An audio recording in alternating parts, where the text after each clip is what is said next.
Welcome to the Saints That Serve podcast, where each week your hosts dive into the crossroads of faith, culture, and the unknown. Christ is Lord, and the kingdom is now.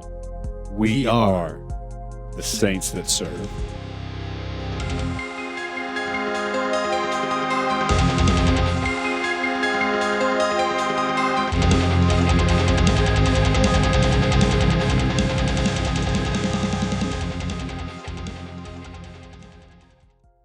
Hey everybody, welcome to the Saints That Serve podcast. I'm your host, Jairus, and with me is my co-host, Johnny. And this is episode 41. Dude, amazing. Amazing. Did it. Yep. We are officially 41. 40. I was going to say 8 years older than Jesus Christ when he went to the cross, but then I was like, maybe I shouldn't say Maybe we shouldn't compare ourselves to Jesus and his miraculous feat. The Bible tells us to compare ourselves to Jesus all the time. But not to claim to be Jesus. I didn't say be like Jesus. I didn't say we were Jesus. I said we're... You know what? You're right. Thank you. We should not claim to be Jesus. You're right. Yes. Don't defend that. Wait. I'm kidding. I'm kidding. Oh, man. So, dude, do we got any announcements for episode 41? Only that we have 40 episodes of content that you can go back and re-listen to. Plus bonus content. I believe it's 52 pieces of content we have put out. And if you go to YouTube, there are several live streams that you can't find. I don't think you can find them on the general podcast apps. No, it's only on YouTube. Only on YouTube. So make sure you go and check out our YouTube channel to get those live stream recordings. Yeah. Yeah. And on that note, we are not doing a live stream worship night on the 4th of July. That's right. We don't want to compete with the fire in the sky. That's right. Fire in the sky. So it will be the 11th of July is when the live stream worship is happening. The truth be told, we're going to spend time with our friends and family. Yeah. And secondary, we don't want to compete with the fire in the sky. The colorful fire in the sky. That's right. I mean, this doesn't really apply to all of our global listeners, but for all of our American listeners, we will not be recording on the 4th of July. 4th of July. And if you don't know what that is, listen in right now, and Johnny's going to tell you what the 4th of July is. I was like, I was doing in my mind, like, will it fall on or around that we could do an episode on the 4th of July? I watched a video today of this. It's a Christian, like, I guess, TikToker or Instagrammer guy. Mm-hmm. He just posts his Christian content. But he was making a mock video talking about how the 4th of July is a pagan holiday, and then he just gives a bunch of random connections to why it's the worship of Satan. And he's like, so if you're a Christian and you're celebrating the 4th of July, how dare you? You know what, guys? In the comments, let us know if you want a 4th of July episode, and we'll connect to it of how it's paganistic. Mysticism. No, but yeah, it was funny because, I mean, when we talk about the different holidays, every time that we get into them, it's like the progression is, it's maybe either, at some point it was paganistic. Well, there's a correlating pagan holiday that happens at that time, and then Christianity comes into the world. They're still celebrating because of the changing of the season or what have you, but they make it about Christianity. And then when we get into the consumerism, materialistic Western societies, it becomes something totally different that deviates from acknowledging the Christian faith and just becomes a materialistic thing, you know? So it's like, I mean, Christmas and Halloween, that's the biggest battle, is it's not about like the worship of Satan. It's about the things that people are buying because it makes them feel good. You know, it's like, well, you're kind of deviating from what the holiday's about. Like there is some spiritual truth to it for the Christians. And then, other people will say, no, it's pagan. But really, most people, they're celebrating it for the materialism. Yeah. And it's like, come on. Just like 4th of July, no one really, how many people are like, yay, I am so glad that we declared independence from the United Kingdom. Right. No, it's everybody is, let's go buy those fireworks. Let's go watch the fireworks and eat a really good hot dog. Let's wear some red, white, and blue. Maybe eat some ice cream and a hot dog and watch some fire in the sky. Mm-hmm. What's that?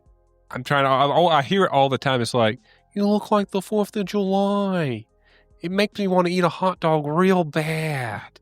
I have no idea what you're talking about. It's a quote from a movie, and I don't know. I hear it all the time, but I don't know what movie it's from. Yeah, I couldn't tell you. I've never heard that before. It's like a woman, and she sounds like Owen Wilson. Wow. Isn't that the... It's the same woman from what we're about to talk about. Oh, we're talking... Okay.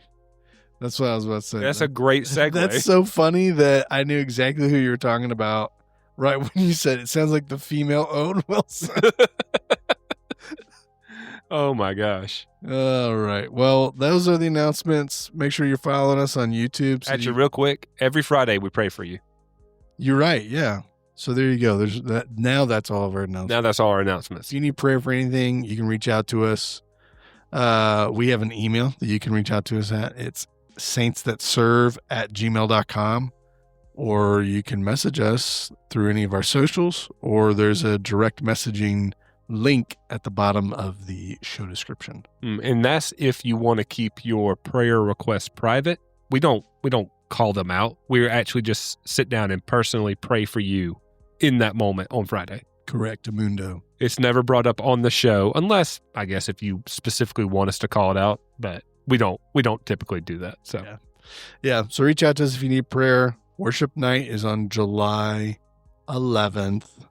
And it's going to be huge. It's going to be huge. And make sure you're subscribed to us and following on YouTube. So and specifically Facebook, so that we can then stream the worship night live streams. Yeah. On Facebook. I mean, yes, I'm not trying to say like don't do that, but I also don't have a big commitment to it because I feel like Facebook is dying. Hey, we're going to use it until it's dead. There we go. Okay. Yeah. Use every source for the glory of God. That's right. Good job, Juris. There we go. All right. Well, you ready to do what we've been promising to do for weeks now? I feel like it's been more than weeks. I think it's been months, because we were promising before the movie came out. Yeah. And then the movie came out, and we had to wait until almost the movie until like the last day the movie was showing. Yeah. The movie is now out of theaters. It's on streaming services. Mm-hmm. And here we are. And now finally here we are doing our in-episode mini review. Yeah. So we have 2 topics tonight. And the first one, Tyler, this is your transition. We are moving into our review of the Minecraft movie. Jeep Grand Cherokee. So funny. Oh, are you going to sue me? Everyone tries to sue me when I hit them with my Jeep Grand Cherokee. Linda. Can I take you to dinner? Linda, the moment you hit me with your Jeep Grand Cherokee, I knew you were the one for me last night. Yeah. Last night when you hit me with your Jeep Grand Cherokee, I knew I was in love with you. We're talking about the Minecraft movie. Yeah, Minecraft, for those who didn't catch the Jeep Grand Cherokee. Yeah, the Jeep Grand Cherokee reference. So dumb. Oh my gosh. Like, seriously? Probably some of my favorite parts of the movie were not the Minecraft portions of the movies. It was the real world interactions between female Owen Wilson and the villager. That's so funny, dude. Not saying that the rest of the movie wasn't good or funny. Yeah. That just was so much funnier to me. And for those who have no idea who we're talking about, her name's Jennifer Coolidge. Jennifer Coolidge. I think she's on she's doing a lot of, I think it's Capital One. commercials. Yeah. She's doing a credit card commercial. So it's like she's in this movie out of nowhere, and you're like, oh, okay. Because she's like a school worker, right? Like a teacher or She's something? the principal. School principal, that's right. Yeah. I don't know if y'all can tell. It's been a couple months since we've seen this movie. Yeah, so you know what? Let's get into the overview. Let's just give the overview for the movie. Mm-hmm. So Jack Black is Steve. And he wants to be a miner, right? Was that what it was? He wanted to go into the He mines? wants to go into the mines for adventure. But he was too young because he was a miner. Because he was a child, yep. So if you look it up on the internet, it says 4 misfits are suddenly pulled through a mysterious portal into a bizarre cubic wonderland that thrives on the imagination. To get back home, they'll have to master this world while embarking on a quest with an unexpected expert crafter. It's not unexpected. No, we knew who he was. From the very beginning, it's very obvious that Steve, Jack Black's character, Is a master crafter. is a master crafter, and also he's going to be the way that the other characters get home. Real quick, this is probably going to be a spoiler-filled review of the movie. Yeah, if you haven't seen it yet, that's on you. It's not on us. You've had plenty of time. Yeah, it's been 2 months. So I will say that I was surprised because a lot of the characters are newer. Yeah. You know, like when you see all the commercials and stuff, it's the faces you recognize are Jason Momoa and Jack Black. Mm-hmm. But there were several people that you're like, oh, I didn't know that they were in this. Right. You know, so like Jermaine Clement, he's in it for like 30 seconds. Mm-hmm. He's the auctioneer at the beginning of the movie. Auctioneer at the beginning of the movie. Yeah. That's right. Whenever, at the storage unit. Yeah, he's like, you don't understand storage unit people. And also Matt Berry had a voice cameo at the very end. He's the villager. Yeah. And you're just like, wait, what? He has an iconic voice. Mm-hmm. You know who he is. Let's see. There was more than that. Jennifer Coolidge too, like, you know. Yeah, but she wasn't like a cameo. She was like a character. Yeah, she was a character throughout it. I thought I had on my notes other cameos, but I guess I don't. Do you know? Kate McKinnon, Matt Berry, and Jermaine Clement. Okay, Kate McKinnon is Alex. So, like, so she is, but you don't even see her face, right? So, but you hear her voice, and I guess it's a cameo to imply that she's going to play that character. Yeah, in the sequel, which they're going to make a sequel. Come on, are you sure they are, dude? Okay, how much do you think this movie made? I bet you have it in front of you, don't you? No, I don't. Okay. I don't know. It is the second highest grossing video game movie ever. Really? $954 million. Wow. They're making a sequel. Yeah. What's number one? What do you think number one is, if you had to guess? A video game? You're going to be mad when I tell you if you don't get it. I feel like it's something silly like maybe Sonic. No. Oh, okay. What is it? It is Illumination's Super Mario Brothers movie. Oh, yeah, I should have known. Yeah, exactly. We talked about that when we were talking about fantasy, about how it's in like the top 10. Yeah, it's considered a fantasy movie. Unreal. So anyways, yeah, we got old Jack Black as Steve in this movie. So he wants to be an adventurer, go into the mines and just explore and be creative. Yeah, that's the big thing. That's a huge theme on this movie is creativity. Yeah, he doesn't want to. He's tired of the mundane, judgy, stereotyping world, and he wants adventure and freedom of creativity. Mm-hmm. And he finds it by going through a portal into the overworld in Minecraft. Right. And then when he's there, he's living there. He's having a great time building all this grand stuff like you do in Minecraft. Yeah. And then he finds some obsidian. I mean, yeah. I mean, that's the entire thing. Like, Yeah, he finds a chest with a rune. He finds a rune. There's a chest conveniently next to it that has the one missing block of obsidian. Which is like, funny enough, in Minecraft, the beginner, like, it's like the shortcut thing that they'll give you if you choose for like the head start to your world. Yeah. They kind of put some of the pieces of the stuff you need to go to the nether in the game. And that's what he finds is like the shortcut. Yeah.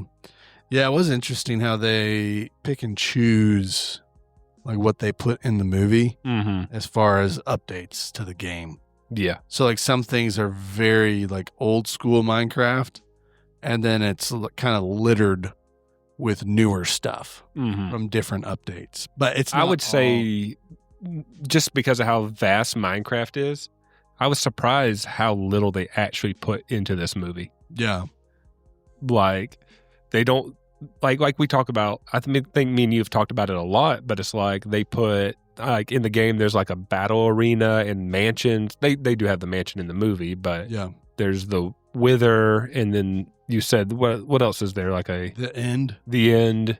Yeah, with the Ender Dragon. I mean, when they go to the Nether, they only touch on hoglins, which are newer.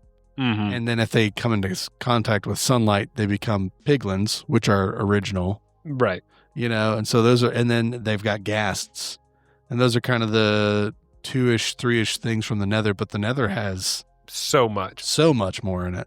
I think that this movie, and the highest they have is diamond. So no netherite in the movie. Right. I think that they probably only scratched maybe 5% of Minecraft lore in this movie.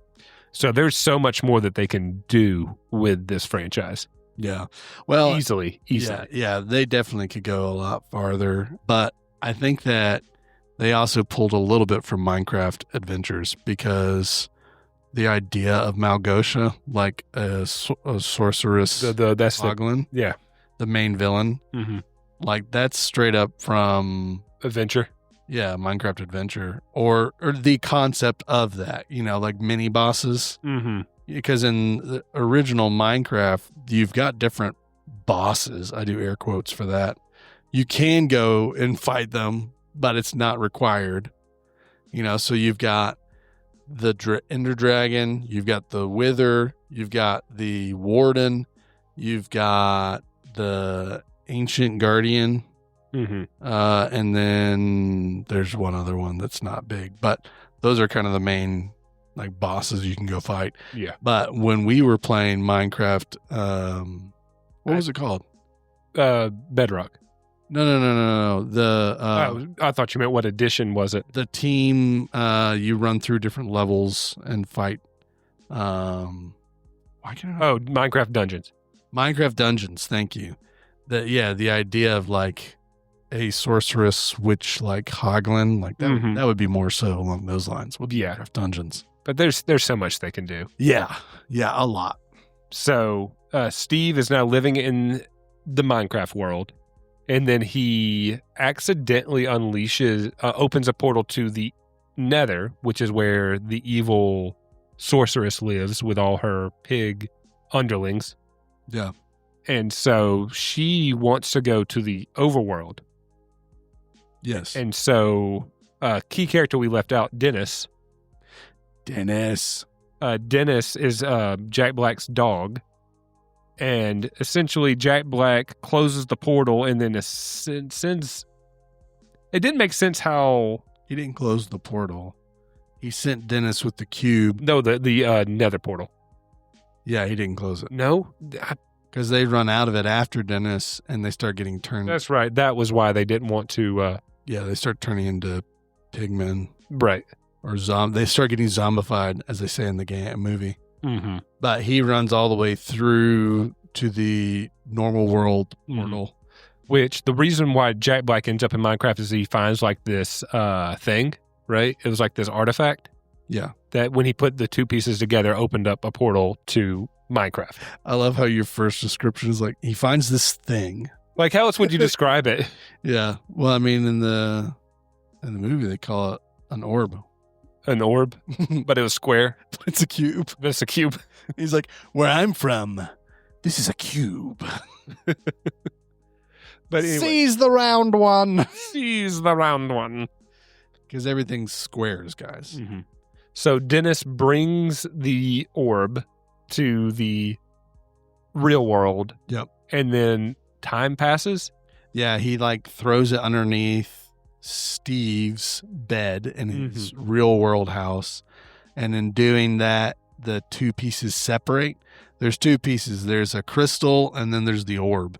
And when you put the orb inside the crystal, it turns on the portal. Yeah. And you can go through to the overworld of Minecraft. But when you separate the two pieces, then the portal's shut off and you can't go over. Right. So when he brings it over, the two pieces get separated, the portal closes, and then there's no way to get it for the villain Malgosha. Right. Then enters our four main characters besides Jack Black. Yeah. I mean, our lovable characters. We can get into deep detail about how they end up in the overworld, but through one way or another, they find the orb, they put it together, and the four main characters go into Minecraft. Can I just say the main reason that they end up in the overworld is because Garrett the Garbage Man Garrison really needs money. Yeah, right? That's ultimately the driving point. Jason Momoa's character. Jason Momoa's character is his life's falling apart and he needs cash. And there's a note with the cube that says, by no means put the crystalline cube together to come through the portal to the overworld. It's too dangerous. Even for all the treasure that's yeah, like it was hilarious. Brings up that there's a bunch of treasure and stuff, and he's like, "Oh, maybe we should check it out." But yeah, that's ultimately why they end up there. I also like in the movie. This is a funny little side note: how every 12 minutes it becomes night. Yeah, like that's so funny. Just like the game. But like when you really think about the concept, like if we in reality went into Minecraft, just every 12 minutes, it would be night. Sun's which would gone, be all absolute nightmare. Yeah, all these monsters come out of nowhere. They all want to kill you. Yeah, it's funny. So they go into Minecraft. They end up, I don't remember. How did Steve get out of being captured? That's right. What's her face? Sent her. Malgosha sent Steve up to the overworld to get the orb, right? Orb of dominance. In exchange, she convinces him that she has Dennis. The dog. But Dennis, it was in the real world. Yeah. But yeah, Steve didn't know that Dennis is in the real world. And so she's like, if you want your dog back, you got to go get me the orb of dominance. So she sends him back. And then he's like, I'm not going to give it back to her, but I needed his leverage to get Dennis back. And the main characters have it. And so they are arguing over it and they break it. The crystal part, not the other part. Well, I don't even think that, I think they don't necessarily break it. I think it gets broken in the little kerfuffle with the different monsters their very first night there. Right. So they have to then team up to go find another one, which is in a mansion. Yes. An abandoned mansion. Not an abandoned mansion. A woodland mansion. Sorry, a woodland mansion. Yeah. And this is where the infamous riot scene happens. Riot. Let's start a riot. Heck yeah. Riot. That is the chicken jockey scene. Oh, okay. All right. I was trying to think of where what are you talking about? There's not a riot in the movie. No, this movie caused riots in the theaters. I don't know why. I have no idea why. This is the reason why we waited till so long to watch it. Yeah. Because we didn't want to go and be there with a bunch of kids causing a huge kerfuffle. Yeah. People setting off fireworks and throwing raw fish at people and whatever they had their hands, popcorn, chairs, whatever. It was ridiculous. So when we went, the scene happens where a chicken jockey shows up, which is a chicken being ridden by a miniature zombie. Yes. And Steve goes, It's a chicken jockey. Which is that's not what they're called in the actual coding for the game. That's like a fan thing, right? Yeah, I think Chicken so. jockey. Yeah. Maybe. And for some reason, in the movie itself, it's not that big of a hype moment, but for some reason, everybody decided that was the moment they wanted to riot in the theaters. Yeah, that was the big thing. They're like, oh, this is the whole reason I came to see the movie. And it's not that big of a deal. Mm-hmm. But I guess that's just a disconnect for us from what gets people going. Right. You know? It gets the people going. Yeah. Okay, I do have to make a shout out, though, that in the movie, they do a nod to Hero Brian. Or no, not Hero Brian. No. Technoblade. Technoblade, which was the guy who unfortunately passed away. Yeah, he was a famous a Minecraft YouTuber who passed away.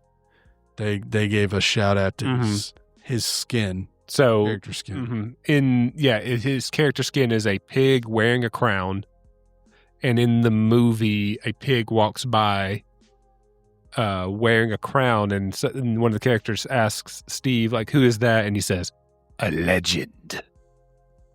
Yo, I'm reading these Easter eggs, and I did not realize this, but in the movie, because I said Hero Brian. Can you see Hero Brian in the background at some point? Because when there's the hallucination with the Enderman, that scene, you know how it shows all the different characters and they're talking about how upset they are with him or how awful he is or whatever. All the characters have purple eyes like an Enderman, except for Steve. Because Hero Brian is just the Steve with skin, with white eyes. So when Steve pops up to do his like, you're awful, it's white eyes instead of purple. Crazy. That's cool. I love it when movies do stuff like that. Yeah. Because I wouldn't have made that connection because it is Steve with white eyes. Yep. I'm just looking at a couple of these things. Water bucket clutch. They do that. Where they're falling and then they use water to cushion their fall. To cushion their fall, yep. Yeah. So from the mansion, right? Yes. They get the crystal, and by that point, you're going to have to say the witch's name again, the sorceress. Malgosia has found a way to get... No, doesn't she get the crystal, and that's how she's able to invade the overworld? She gets the orb of dominance. Yes. And so they are then attempting to invade the real world? So they're trying to come into the overworld to strip it of its gold. So it's gonna turn into the Nether in their quest to get all the gold out of it. So what was their? Oh, that's right. They were using the orb to then cover block out the sun. Yep, that's right. That was their main goal. So they end up fighting, and we're being very vague because it's still, though we're talking about the movie, it's still worth watching if you haven't seen it yet. Yeah. So they get it. They beat Malgosia. The end. Yeah. I mean, that's a good summary of it. Well, and I like what they did where at the end, it's like, they're like, okay, let's all go back to the real world and take what we've learned and apply it to our lives there and improve our lives in reality. Because everybody all the main characters, we kind of glossed over it, but all have issues. Like they actually have real human problems. Yeah. Like you said, Jason Momoa's character is like about to lose his business and he has no money and he's very self-centered and he's like, he's there for the money. And I think that it's less he's self-centered and more of he puts up a front to be tough. In his mind, what is a macho man? That's what he's trying to portray. I don't think it's necessarily that he's he's not, he can't read a room, but he is somewhat considerate of other people. It's just not very good at it. Yeah. The young man is very creative, but he has no real outlet for his creativity. He has no friends. And his sister, who is an adult who looks like she's younger than the actress looks younger than the boy. Yeah, it looks like a 2-year difference. And but she's like supposed to be 23, 24 in the movie or something like that. Yeah. It was crazy. She's trying to keep their family Together. Their mom passed away. Mm-hmm. So she's trying to step into a role of being a mother and a sister. Then there is the Dawn. I can't remember, a real estate agent. She's a real estate agent and she runs a petting zoo. Mm-hmm. And she learns that she can have a great petting zoo. Well, I think that her character, though, was there. I feel like they inserted her character for more comic relief than actual real development, because I feel like her character got the least amount of development comparatively. Yeah, but I think that she's like a Samwise Gamgee. What Samwise Gamgee is to Frodo, I think that she is to Natalie, the sister. Like, she's a moral support, like reminding her of what's going on, helping her grow character. Yeah. She embodies the idea of, she's not really there to develop her character. Like, her character's not developed. She's there to help develop other characters. Yeah. She doesn't have a problem, but they do try to insert that she has a problem, though, like, which is, I want to open a petting zoo, like, full time or something like that. Well, yeah, she doesn't want to do real estate anymore, but it's not like she's not confronted with the harsh reality of, like, this is what's wrong with me and how do I deal with it. It's not like that, like everyone else. Right. Everyone else is like, even Steve, Jack Black's character, is like, I don't want to go back to the real world. It's lame there. Yeah. I want to stay here and create stuff. Right. So, but yeah, so at the end of it, the moral is, take what you've learned through your creativity of the game and apply it in the real world, and be okay with who your friends are, like, be yourself, and where your friends end up coming from is where they're at, And so I think that's good, especially in today. Like, dude, gaming has become so insane. Like, the different technologies that they're coming out for the internet in general, but then also in the gaming world, it's making it very easy for someone to never leave their house. And I mean, that's not how we were created. Right. God created us to have dominion over all of creation and to take care of it. That's Genesis chapter 1 right there. And so when we neglect our responsibility to take care of the earth as God set up for us to do, that's the first commandment he gives mankind, is to have dominion over the earth, populate it, and take care of it. And when we neglect that, we're stepping outside of a part of what our original creation was, to be the lords and stewards of the earth. And so, and when you step out of that role, you pass it off to somebody else. Who's that somebody else? It's the devil. Satan and the demonic realm, they're running the show on earth because humanity is neglecting their responsibility.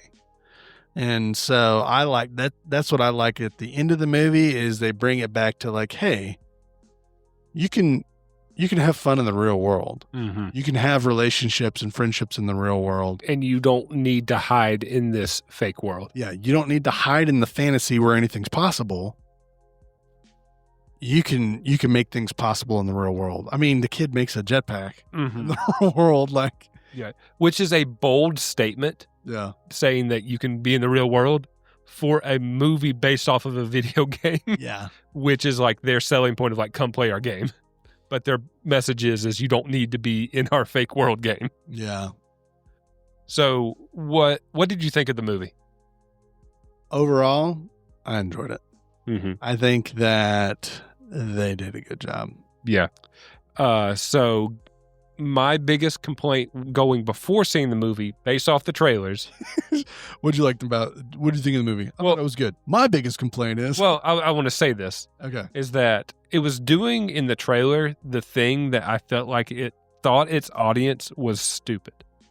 So it was Jack Black calling out every single thing that was happening on the screen. Yeah. I hate it when movies do that, because it's over-explaining and it kind of makes you feel like the creator doesn't have enough confidence in its audience for them to know what they're looking at. Yeah.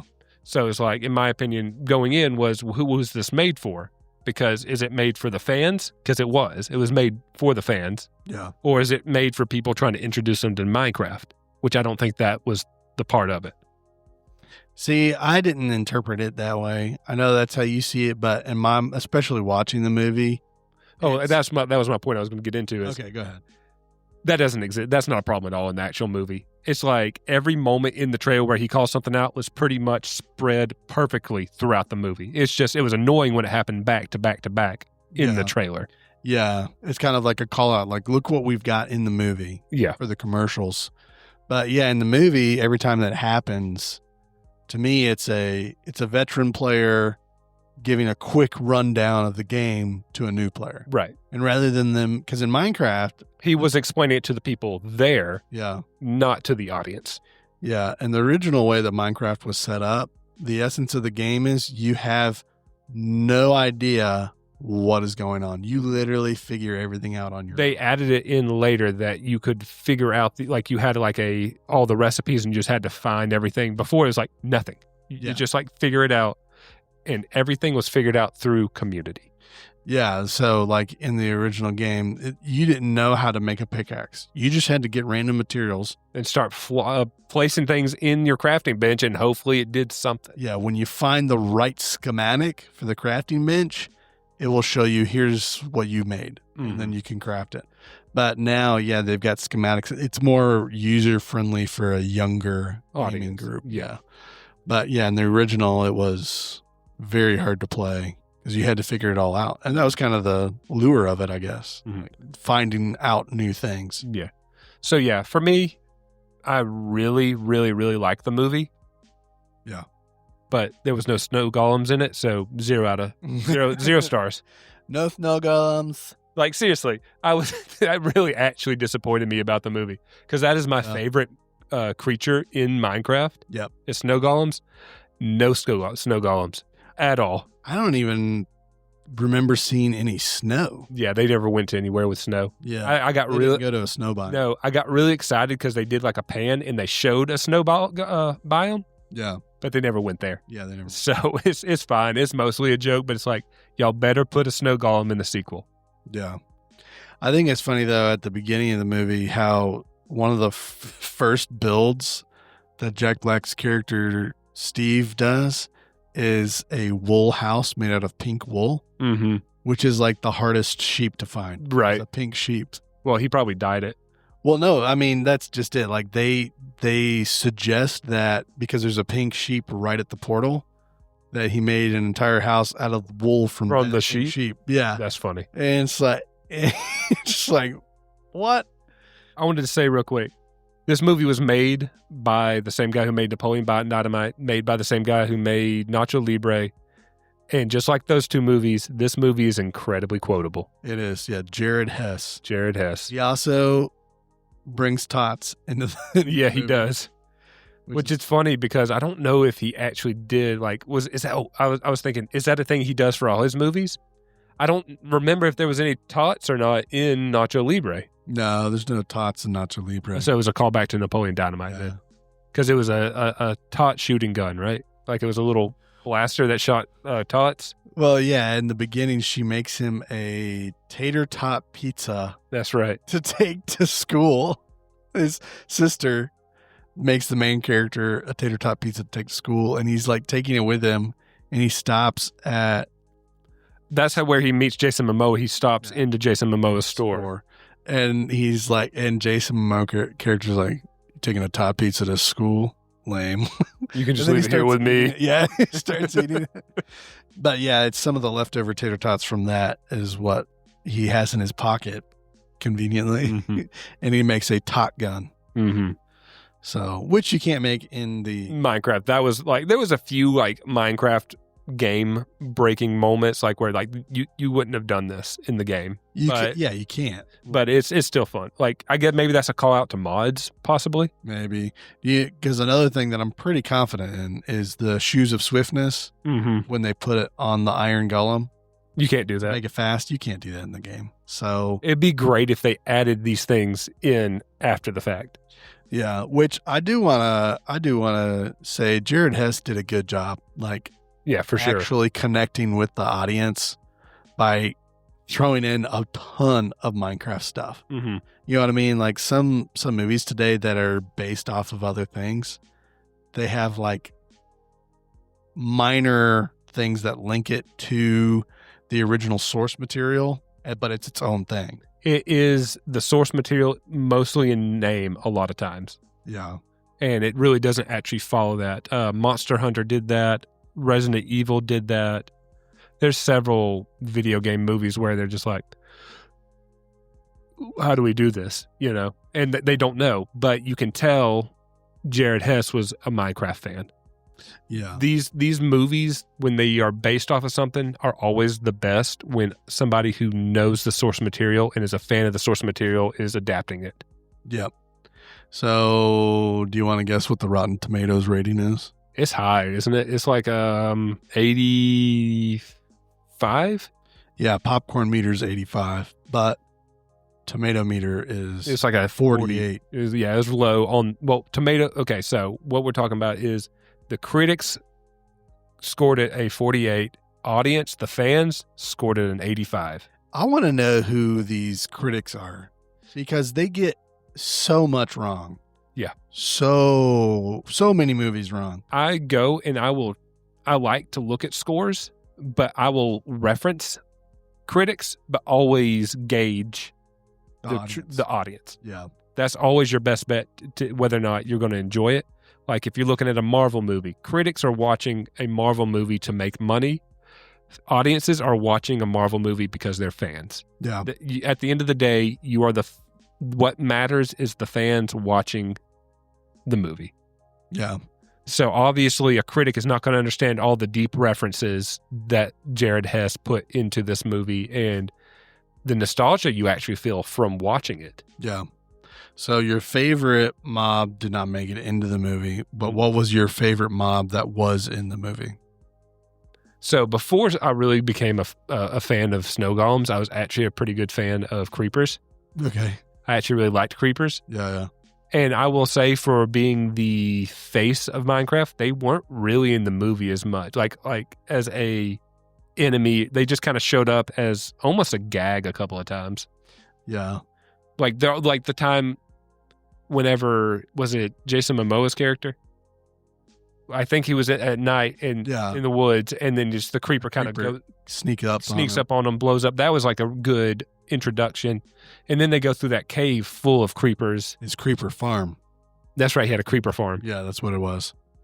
Yeah, so they blow up all the creepers in his creeper farm. Yeah. Which, I mean, it was great. Yeah. It was great. Yeah. I just feel like that the creeper was underutilized. Yeah, I just don't know how they could have used more of it for the story they were. Sure. You know?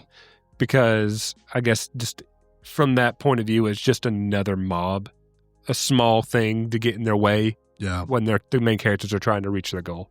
Yeah. Have you heard any of the fan fiction behind the creeper as far as what the anatomy is? No, the religion practiced in Minecraft, no. in the overworld. No. Because if you go to the desert biomes with the temples, the creeper is the image that's on the temples.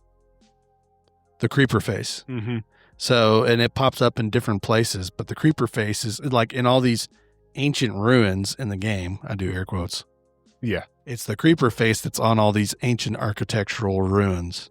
And so they allege that the creature, the creeper, was worshipped by this ancient civilization that no longer exists that's in the game. Mm-hmm. So when you stumble across these different caches, like a desert temple or a jungle temple or even the temples in the ocean, that they were actually set up.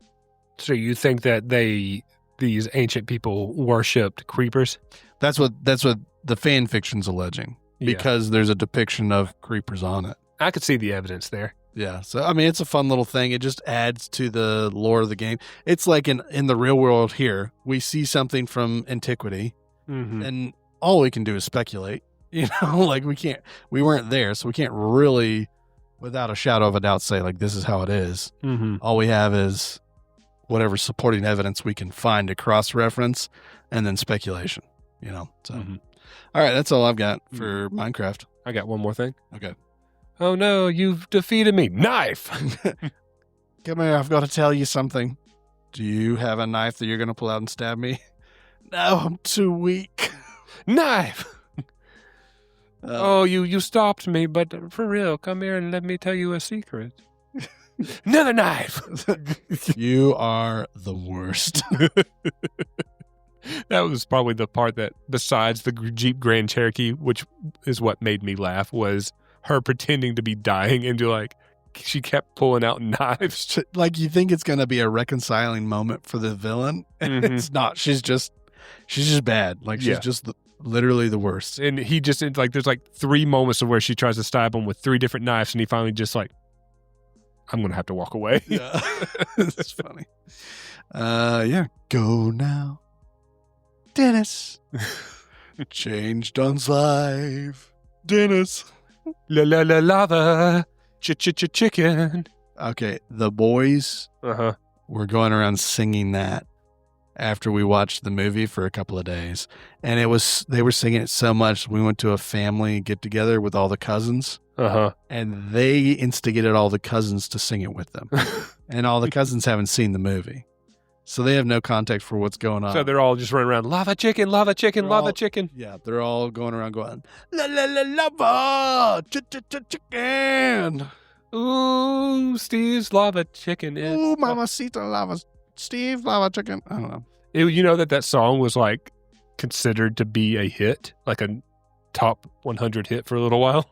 Yeah, it's because okay. Jack Black now has got his groove perfectly in sync with his audience, where all Jack Black has to do is sing a little bit in a movie and it's going to become a hit. Yeah. And especially in a children's movie. Yeah, ironically, Mario Brothers Mm-hmm. has a hit as the villain. Yep. And then Minecraft, the second highest grossing video game movie, he has another hit with Lava the chicken. hero as Lava Chicken. Mm-hmm. Which, what's the name? It's Peaches. Peaches from Mario Brothers, yeah. And then Lava Chicken from Minecraft, which both songs are only 30 seconds long. Peaches is a little bit more of a real song. Lava Chicken's a more to me, a jingle. Yeah, truly a jingle. It would be funny if he came out with a full song. Full version. Some fans have tried to put a full version together. Yeah. But it's still only a minute or so, minute 15, because Lava Chicken's maybe 20 seconds long. Yeah. Yeah. That's funny. All right. Well, that's all we got. So are we ready to move on to our secondary topic? Our second topic. We had 2 main topics. So here's our second one. Tyler, this is your transition into I don't even think we have a title for this. actors. Our favorite actors. Yeah. In a world Where where we talk about our favorite actors. only one podcast is doing that this week. Yeah. And it's us. It's the Saints That Serve. Serving you a heaping helping of actors. Heaping helping. Oh my gosh. Jeez. All right. So how do you want to do this? Do you want to you do one and I do one, or do you want to Mhm. do all yours and then I'll do all mine? Or? Let's do a little bit back and forth because I feel like we're going to overlap. Okay. So, me and John were talking about who's your favorite actor? You know what I mean? Yeah. John Stamos. John No. David Hasselhoff. David Hasselhoff. No. But yeah, it's there's movies that you have that you will watch based off of it, not because of the plot or the director or anything like that. It's, I want to see that movie because blank is in it, Yeah. Yeah. So I feel like that happened a lot in the 90s. Yeah. And it might be happen all the time. I just feel like I remember it.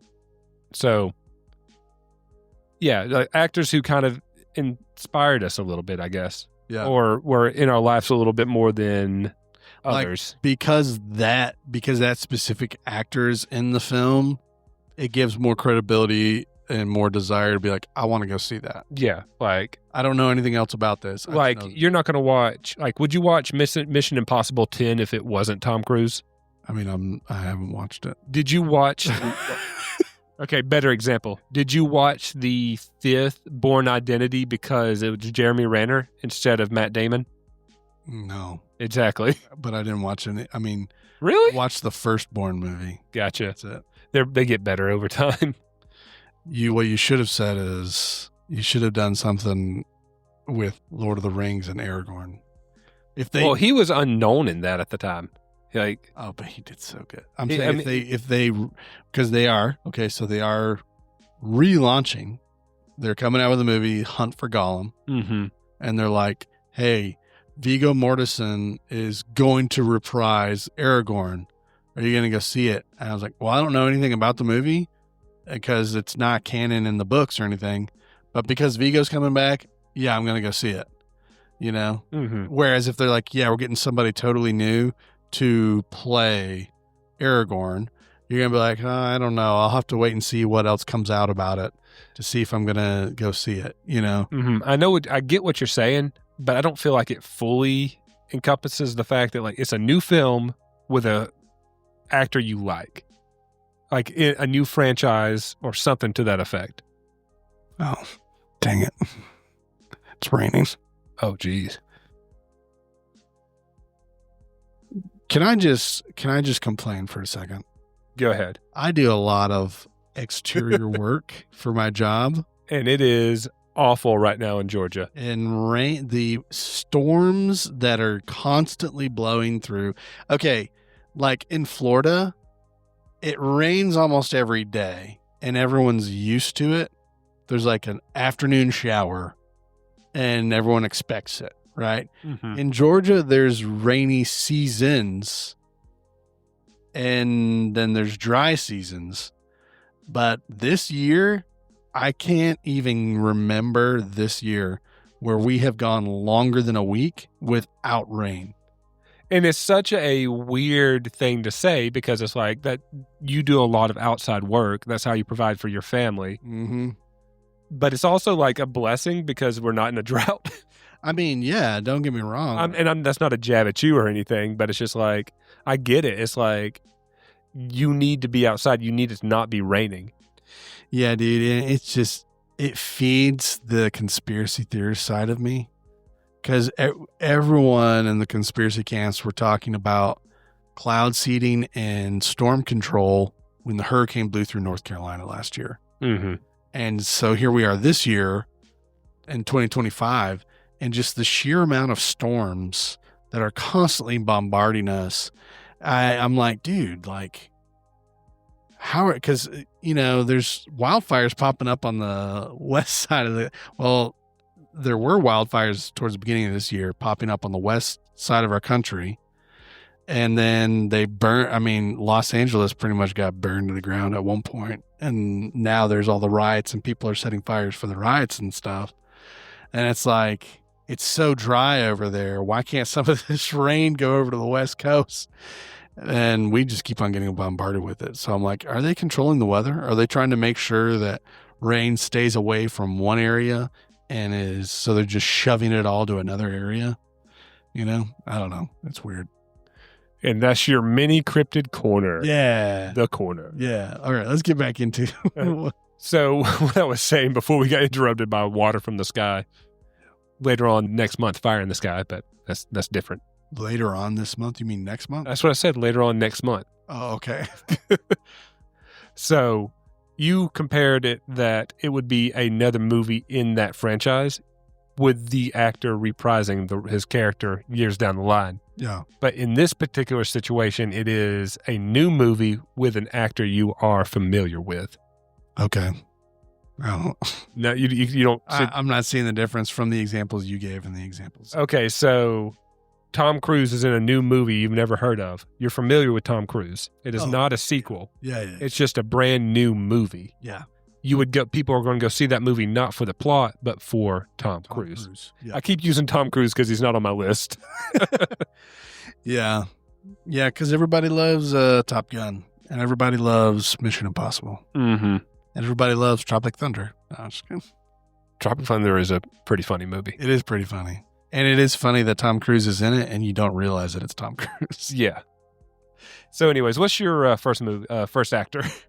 None of these guys are in any particular order.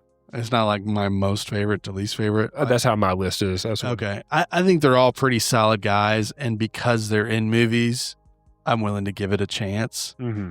So my first one I'm going to go with is Brendan Fraser. Brendan Fraser. Because he is in a lot of pretty funny, good movies. Mm-hmm. Obviously, the best is The Mummy. Mm-hmm. The third Mummy's but 1 and 2 they're solid. Mm-hmm. I've considered putting Brendan Fraser on my list, but at the end of the day, the only movie I could really always refer back to in my mind for him is The Mummy. Yeah. He's also in George of the Jungle. I know he's in other stuff, George of the Jungle, Looney Tunes. Back in Action, Back in Action. But I just, those aren't movies. Besides The Mummy, I don't feel like I've watched a whole lot of Brendan Fraser movies. Yeah. Yeah, he's in actually, it's a pretty interesting concept. He's in a movie, Blast to the Past, where he is born inside a bomb shelter. His dad's a prepper in like the 60s, and they think that a nuclear warhead goes off. And so they rush down to their bunker that he's been prepping. And it's like he's prepped it to where they can live down there for decades until there's no more nuclear fallout. And basically what happens is he's born the night they go down in there. He grows up in the bomb shelter. So he's stuck in the 60s because that's all his parents had. And, geez. That rain is really coming down right now. Yeah, this is some solid stuff. I wonder if you can hear it in the mics. I heard some popping when it lightened, so there might be something in the recording. There you go. Anyways, but yeah, so he's Blast of the Past. He's basically a 20-year-old who his only concept of is 1960s, and I'm assuming it's... And he goes into the 80s. It's okay. Yep.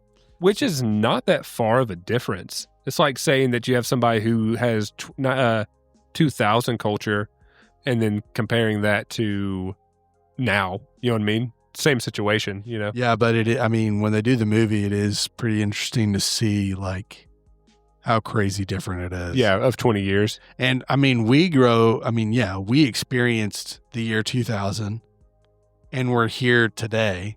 And it's like we can relate back to the iconic stuff from back then, but because we're living in the now, we don't realize how much of a culture shock it is to go one day you're in the year 2000 to the next day you're in 2025, So anyways, yeah, so there's a couple ones. Inkheart, he's also in that. I like Inkheart. Yeah. I really love that book series. Yeah. So he's, I think he's a pretty good actor. I really liked his older stuff because he always did all of his own stunts. And I don't know why, but to me, I was like, that's really cool. Yeah. But, we went and saw, real quick, side tangent on stunts. Me and Ashley went and saw the new John Wick movie. And it is such a stark difference with Keanu Reeves in the other John Wick movies doing his own stunts to this young woman who obviously isn't. Yeah. So that's just like, movies are pretty good when you have your actor on screen doing their stunts as the actor. Yeah. So, not John Wick, Keanu Reeves, like he trained with military training to know how to utilize guns on the screen for this movie. Like, you know what I mean? Like, the fighting technique he uses in the movies is one that he created himself. Yeah. Based off of what he learned. Yeah. Based off what he learned, he just incorporated close combat with using a sidearm and created, his own technique, that's pretty cool. So anyway, side tangent over. There you go. All right. What's yours? Jim Carrey. Jim Carrey. Like, come on, you have The Mask, Ace Ventura, Pet Detective, Dumb and Dumber, Liar Liar, The Truman Show. Like, you start naming all these movies and all of them are Great movies. I watched a short reel. It was a guy. He's like someone who started the Truman Show late. So he's like watching like a video of a baby, and he's on the phone with a friend. He's like, "When does it get good?" Skip ahead of like 6 seasons and Yeah, it'll he's get like, good. skip ahead 10 years. And you're like, oh, okay. That movie's concept is wild. Yeah.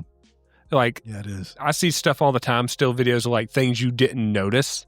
You know what I mean? Yeah. Stuff like that. I'm going to go home and watch Truman Show. I love that movie. Yeah, man. Jim Carrey is he's good at acting. He's a good actor. The Grinch. The Grinch. Yeah. Like he has his rubber face. You know what I mean? Yeah, yeah. And that's what makes him really stand out is how he utilizes his face that's like not made of rubber, but sure does look like it when he moves it around. Yeah. Yeah. I'm surprised he's not in a superhero movie. I feel like he would. He is, but I'm not going to say the title of it. Oh. Kick Butt. Oh. He's in the second Kick Butt movie. Oh, he is? Yeah. Oh, I didn't realize that. There you go. Mm-hmm. But he didn't have any superpower in that. But like that was like more like everybody's Batman type character. They're all vigilantes. Yeah, yeah, yeah. Good movie, but I'm not going to say the title. Yeah, yeah. I got you. The what was it? The other? I guess if you consider magicians superheroes, he was in the Incredible Burt Wonderstone. I'm just thinking more of an actual superhero. Yeah, the DC version of Mr. Fantastic, which I can't remember. He was in a superhero movie. He was a villain. I don't know why I forgot about it. He was the Riddler. Oh, yeah. He was. That's funny. And he did an all right job, you know? Mm-hmm. He did fantastic for what he was given with that movie. Yeah. Let's be honest. Yeah. You had those 2 Tim Burton Batman movies in the 90s. Yeah. And they were great. And then Joel Schumacher took it over and made it neon and colorful. Mm-hmm. And those actors did their best. Yeah. Which, surprisingly, for a Tim Burton film, there was no Johnny Depp or... What's the chick's name? The chick Johnny Depp? Helena Bonham Carter. Yeah. Isn't it funny? Yeah, well, Tim Burton's married to Helena Bonham Carter. She's the female version of Johnny. She's the female version of Johnny Depp. But neither of them made it into the movie. It's crazy. Mm-hmm. Batman movies. I think that was a later on thing. Yeah, I guess that's true. Like whenever they started being in everything together. Yeah. So, all right, cool. So what's your next one? I've got on the list Mel Gibson. I really feel like that we're going down 2 different paths here, where mine is mostly comedy, Yeah. and yours is mostly action. Don't get me wrong. I like comedy, and I was thinking in this as like, who's a good comedy actor that I like? But I couldn't think of anything when I was thinking of the list. So I guess my mind is just in action. Mm-hmm. Because I mean, half the stuff that Brendan Fraser's in is not action. Yeah. Or adventure. But the few things that I see him in a lot, I really like. He's really good. But anyways, Mel Gibson, he did really good job in The Patriot and Braveheart. Mm-hmm. Those kind of came out close together somewhat. In his younger years, Lethal Weapon. Yeah. He did a really good job with those movies. And he was like more charismatic in those movies. His character was. Yeah. Whereas in, like Braveheart and The Patriot, his character's more down to earth, just trying to get through life kind of deal. Mm-hmm. So he's got a little bit of a range. Then he played Jesus. He didn't play Jesus. I know. So I got a funny story. That's the reason why Jesus. He directed Jesus. So whenever The Passion of the Christ came out, yeah, I didn't know who Mel Gibson was because I obviously didn't keep up with action movies like I did comedy movies growing up. Yeah. So I saw that movie and just remember seeing Mel Gibson's name all over it. And I just assumed that the guy who played Jesus was Mel Gibson because his name was all over that film. Yeah, yeah. So yeah, that was funny to me. I thought about putting him down, Jim Caviezel, the actor who plays Jesus Christ. Mm-hmm. But I've really only seen him in that. I've seen him in The Count of Monte Cristo. And then there's one other film that we talked about when we talked about Vikings, the Outlander. Yeah. So would you say that's one of your honorable mentions? I I don't know if I'd put him in honorable mentions just because I mean, he's a good actor, but I haven't seen him in enough to be like, oh yeah, it's a Cavill, so I'm gonna go check it out. You know? Yeah. But Mel Gibson, one of our favorite movies, Pocahontas. That's right. He's John Smith, isn't he? Yeah. That was a joke for those of you who didn't pick up on it. Pocahontas is not our favorite movie, but no, but I know who you're talking about. Like, it's one of those things where it's like, I know that he's in that, but it's like one of those like tidbits of knowledge that I can't just call out from memory of like, yeah, Mel Gibson is John Smith. Yeah. You know, like a huge name playing this main character that you can't tell. Yeah. All right. What's your number 2? Jack Black. All right. Like there's going to be any other Jack. Pause. Like Jack. Oh, which Jack could it be? It's Jack Nicholson. Yeah, man. You got all the good ones. You got Hard Rock or Rock School of Rock. They think I'm like, come on, what? Oh, wreck that one. School of Rock. Tenacious D and the Pick of Destiny. I never watched that. That's. I couldn't. I don't know. I couldn't. I wouldn't watch it now, but as a teenager, that was one of my favorite Jack Black movies. Yeah. Nacho Libre, Kung Fu Panda. Yep. House with the clock in the walls. Anybody actually, that movie wasn't good. That was a joke. I mean, Bowser for the Mario Brothers movie. What's the one where it's like bird watching? Oh man, I know what you're talking about because Owen Wilson is in that as well. Dude, we keep on bringing Owen Wilson up. Mel Owen Wilson is in this movie. Oh man, because I think it has Steve Martin in it too. Mm-hmm. Doesn't it? Owen Wilson, Steve Martin, and Jack Black, and it's about bird watching. And for the life of me, I want to remember it without looking it up. But it's like watching or something like that. Yeah, I'm trying to see if I can pull it up. Anyways, what are some other Jack Black movies? Big Year. That's what it's called. Mm-hmm. Big Year. I'm blanking for some reason right now. But he's in so much good stuff. What's that movie where he's the mortician? I don't know. Bernie. Have you ever seen Bernie? No. All right, it's got Jack Black and Matthew McConaughey in it. And Jack Black plays a funeral home mortician who is just like the greatest guy ever. Okay. The best guy ever. Yeah. And this like little old lady takes advantage of that and starts kind of making him do all this stuff for free around her house and whatnot. Yeah. And he ends up killing her. He shoots her in the back of the head with a BB gun several times until she dies. Oh my gosh. And so the rest of the movie is him dealing with the fact that he killed somebody. Yeah. He essentially he sees red and blacks out and just starts pulling the trigger on this BB gun. Jeez. And because she's little and old. Yeah. It's a really good movie. Do you feel like Zach Galifianakis is a B Jack Black? Jack Black? The B version, off-rated, off-brand? To a degree. I feel like he's kind of made a name for himself now a little bit more, but I think whenever he first started acting, I'd say I would have 100% said yes. Like in his earlier stuff. Yeah. But I think he's become his own thing because he's lost weight. Oh, really? Yeah. Okay. He's Jumba in the live action Lilo and Stitch. Oh yeah. I still haven't seen it yet. It's pretty good. It's okay. I've been hearing that it's not like it's okay, but they don't like the changes that have been made. Mm-hmm. So, oh yeah, Jumanji. Jack Black's in Jumanji. That's right. Forgot about that. Mm-hmm. Jumanji 1 and 2. He did the Goosebumps. That's right. He was in Goosebumps. He was R.L. Stein in that. Yep. Another childhood nostalgic thing, you know? I've got different movies pulled up. I'm trying to look at ones that I would actually know. He's in Tropic Thunder. Yeah. Year One. Do you remember that movie? Yeah, it was a movie about the first year of Earth. Yeah, very sacrilegious. Yeah. What was that one where it's like, was it Jack Black was upside down? He had to go to the bathroom, but he was being, like, he was in the dungeon being hung up upside down where Michael Cera was being hung up normally. Or was it vice versa? But either way, one of them had to pee, so they peed. It was just running down his face. Oh, I don't remember. That movie was funny. That's funny. I forgot about this till just now. King Kong. That's right. He's the director Of the not of King Kong, the director that's in the movie King Kong. Yeah. Jack Black also, he makes an appearance on the Community TV show.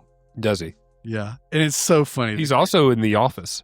He makes a cameo in The Office as well. Oh, he does? Yeah. I can't remember. I'll tell you later. Okay.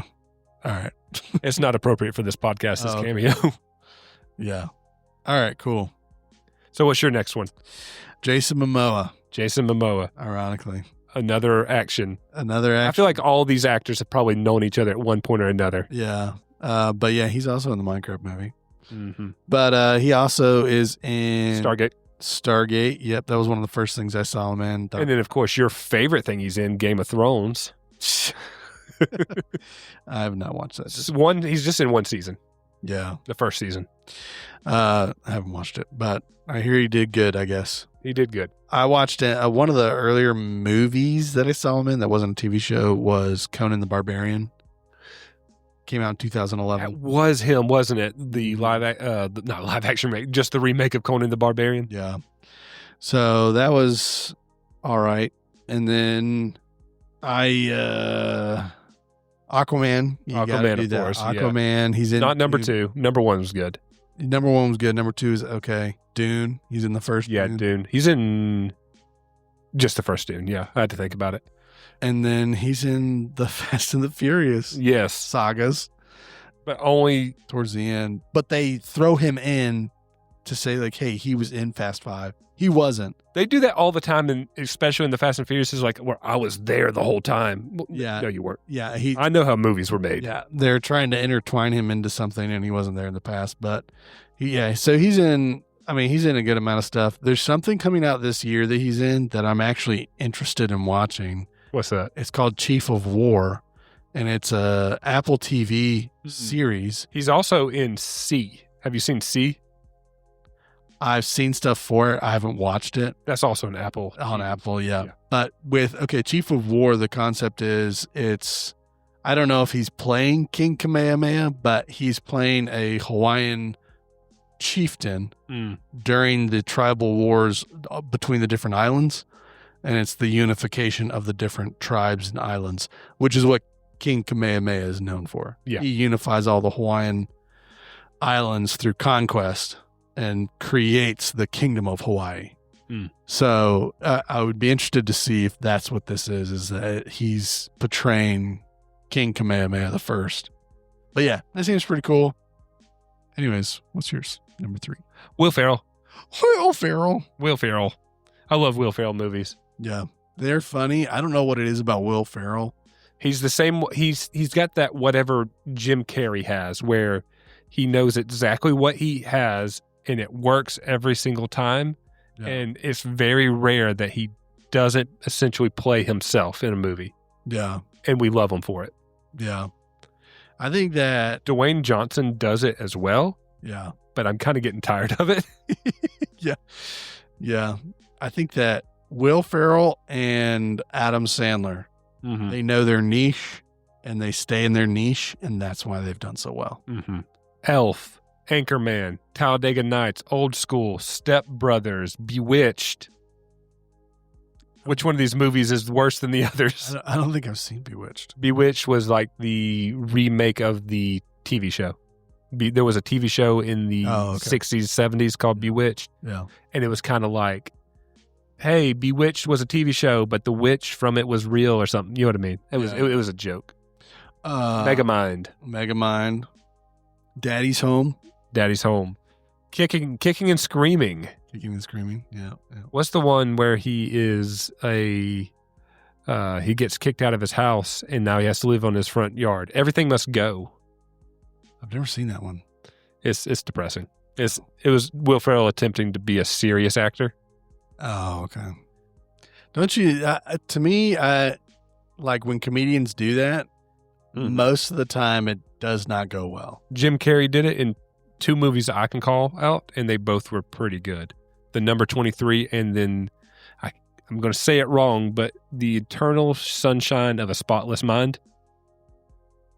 I've seen number 23 and I couldn't get behind it because the concept is like it's a guy who's mentally losing it and becoming psychotic. And, you know, you're supposed to get through that suspense thriller-esque. But because it was Jim Carrey, you couldn't look past it. Because of the Jim Carrey's iconic look. Yeah. You couldn't get past it. Any kind of facial expression, I was like, because you're just in the movie theater in a very serious moment, and you're just like, ha, ha, ha. Yeah, you're like, ah, ha, ha, good one. Everyone's like, what? He's falling apart. And I hit her with my car. Ha ha! Classic. Classic Jim. Yeah. So, yeah, I agree with that. Yeah. What's your last one? So the last one I'll do is Henry Cavill. Henry Cavill.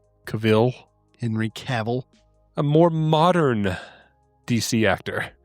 Yeah. A younger, he's not really young. I think he's in his 40s, but I guess a younger face than all the other ones that I've brought up. Mm-hmm.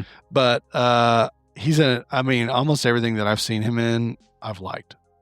So obviously, you know, he is Man of Steel. I feel like he's been the best Superman I've ever seen. Yeah. I don't know. I think this new movie is going to be really good. Maybe. I don't know. But I think he portrays Superman well. Yeah. And I think it stirs from his devotion to just... He's a nerd. Yeah, he's a nerd. And so he's like, I want to do right by the character that's been developed. Mm-hmm. Not like I want to come in and do my own thing. Yeah. So, yeah. So he's in that. I like the movie Immortals. He's in that. There's a movie, I don't know if you've watched it, but it's the Ministry of Ungentlemanly Warfare. I've heard of that, but I've never seen it. It was good. I enjoyed it. And then he's in other stuff, you know, like Mission Impossible 6? 7. 6. 6 or 7. 6 or 7.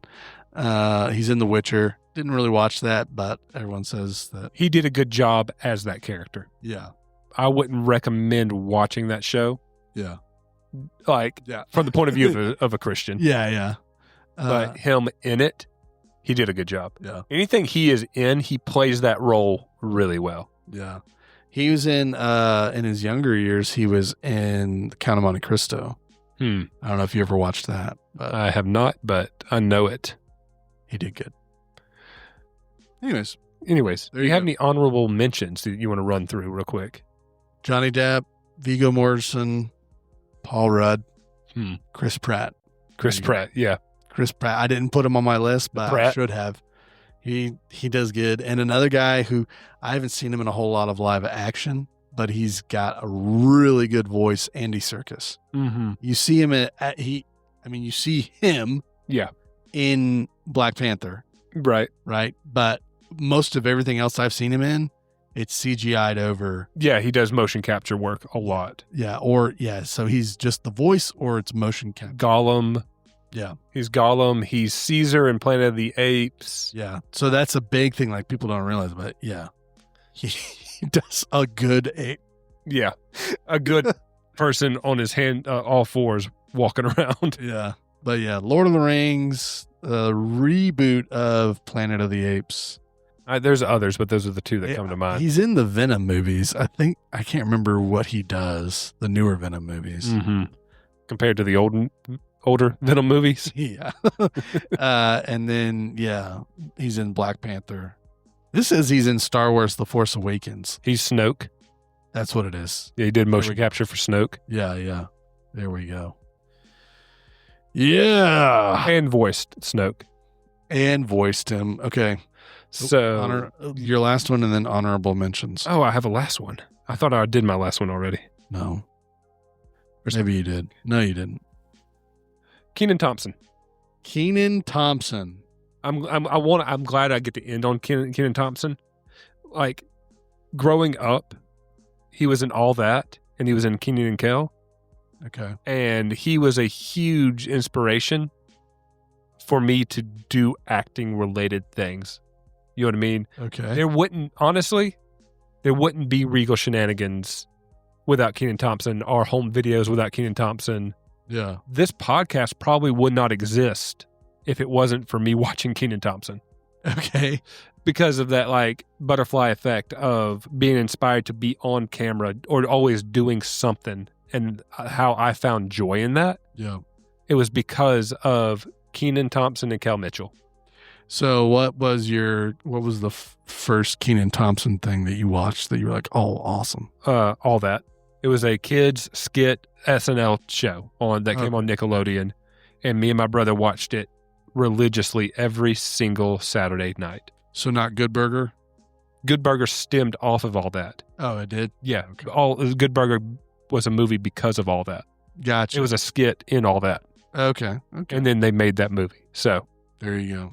And then Kenan and Kel, Kenan and Kel. So I got a little bit like personal there, but it's just the interesting thing because the reason why this podcast exists is mostly because of God. Yes. But I hate saying but because of God. But no, but me and you wouldn't be doing this if me and you didn't click in the way that we create things. Yeah. And part of that is because of me coming over and you having a video camera and we filmed stupid stuff. Mm-hmm. And this wouldn't happen if we didn't have those years of us creating things. Yeah. Yeah. And, my willingness to be in front of the camera, be doing silly, stupid things on the camera. Yeah. And being up on stage, doing silly, stupid stuff for the youth and filming things and creating. And, yeah, that's where that started. So awesome. That's very touching. Yeah. Way to make it really nice and wholesome. Yeah. Honorable mentions? Eddie Murphy is one of them. Eddie Murphy, Will Smith, Mike Myers, Robin Williams. Okay. Yeah. I mean, just like these, like, mostly because like I like their movies, but they weren't on as much as the others growing up. Yeah. Yeah. So awesome, dude. Awesome. Well, you guys in the comments, let us know who your top 5 actors or actresses are. And if you don't know what a movie is, how are you listening to this? Well, no, I was going to say, then tell us which host of the podcast is your favorite. Yeah, for real. Who is your favorite podcast actor? Yeah. On the Saints That Serve podcast. What? Everyone's going to comment Janelle now. Janelle. Who is your favorite consistent host? Yeah. Who's been on every single episode? There we go. The answer is me. We've passed 1,000 downloads. So way to go, everybody. Hey, everybody. I don't know. I feel like it's more of a good job, everyone. We leveled up. But our most downloaded is the intro, where we're literally just telling everybody what we are. Right. And then our second most downloaded episode is episode number 5 with Janelle. Yeah. I'm like, what the heck? We've got a download we've got somebody in Brazil, someone in the Middle East. We talked about the other day, someone in Russia is listening to our stuff. They all know Janelle. And they all, literally, I feel like Janelle's just messaging random people around the world like, hey, check out just episode 5 of the podcast. Yeah. So we had somebody go through, it really surprised me where it was like, we have our normal view count and then it just skyrocketed up. And it was by like on a random Friday where it was like 40 views on a day that an episode or show didn't come out, like an episode didn't come out. Yeah. And I looked at it because it was somebody new going through listening to all the new episodes. Oh, really? Yeah. Yeah, dude. And that's what's crazy to me is our third most listened, like the territory that has downloaded the most of our episodes is America. Is United States, number 2 is Singapore, and number 3 is Russian Federation. Like, if you asked me, I would have never thought that. I'd be like, well, I don't know. But, yeah, dude, there's some, like, when I pulled up this stuff and started looking at these different countries that have listened in and made a download or a couple of downloads, I was like, what the heck? How did this happen? I mean, like, Canada, given. America, obviously. And then you think maybe 1 or 2 others, but like Ethiopia? Who in Ethiopia found us and is listening to us, you know? Mm-hmm. So it's cool. I mean, it's fun to see. We're by no means like... It's either we're worldwide. Yeah. Or somebody has a VPN turned on. Or someone... I'm kidding. I'm kidding. It's worldwide. Yeah. Hey, did you listen to the podcast when you went on vacation? Because we've got a download in France from the last 5... Well, you've been here for longer than 5 days. Right. Someone saw your face. Somebody saw me and said, I bet that guy has a podcast. That's right. And they downloaded it. That's funny. Okay. All right. Well, that's all I've got for actors. So, me too. So, everybody, thank you so much for joining us on this episode 41 of the Saints That Serve podcast. Thank you so much. We love you guys. Mm-hmm. We really do. We really do appreciate you. Listen. And I was going to I was going to be mean and just mess up the outro to make fun of you because you haven't been able to get it right the last couple of times. Ouch. Okay. But Christ is Lord. And the kingdom is now. We are the saints that serve.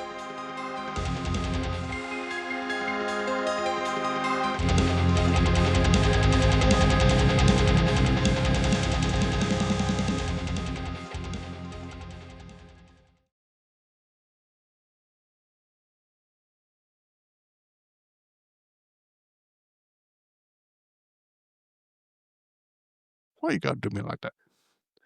Hey, why are you gonna call me out on my past mistakes? Yeah. We're supposed to move forward. We're new creations every day. When are we gonna start playing Helldivers again?